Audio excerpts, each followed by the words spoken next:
Les disciples possédaient le véritable Christ. Ils avaient une véritable connaissance de Christ dans les limites de leur intelligence. Matthieu 16. Cette connaissance avait une très forte influence sur eux. Elle les incitait à le suivre et à l'aimer.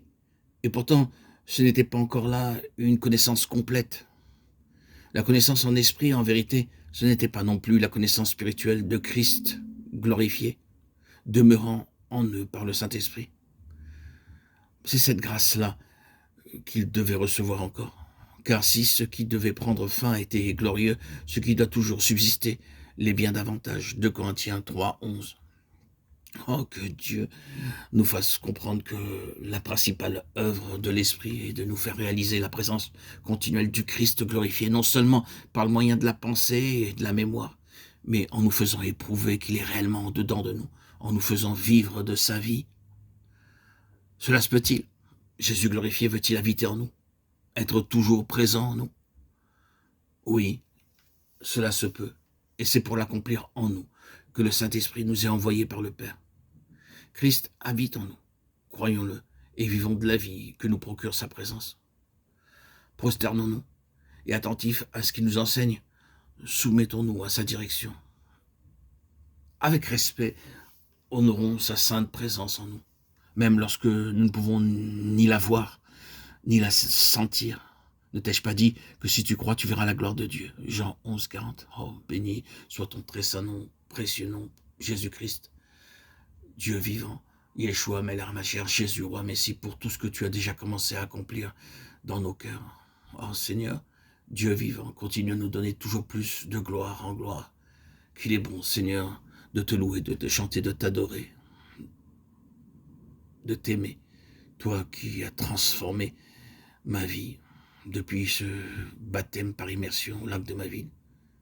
Quelle grâce tu as fait en transformant mon cœur et mon esprit.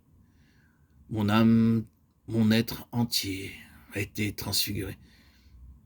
Quelle bénédiction que de te connaître. Quelle joie d'être saisi dans nos cœurs par ton esprit.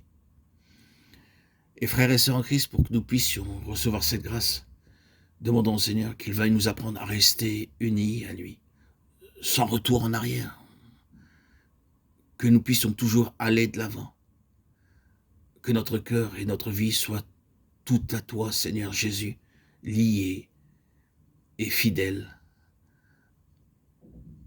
que sans varier notre foi saisisse bien que ceci est l'œuvre de l'Esprit en nous et qu'il accomplira son œuvre en nous.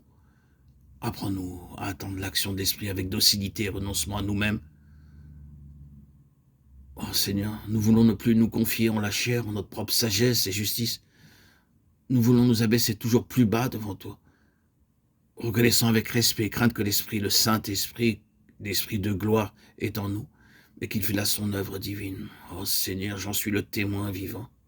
Seigneur, à toi soient tous les honneurs, toutes les grâces, toutes les bénédictions, toutes les adorations pour les siècles des siècles.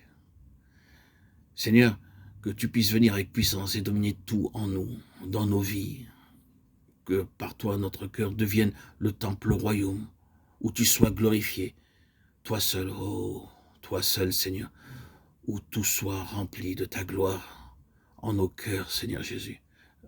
Tu nous permets de rayonner de ta vie. J'en suis le témoin vivant, Seigneur Jésus, le témoin vivant.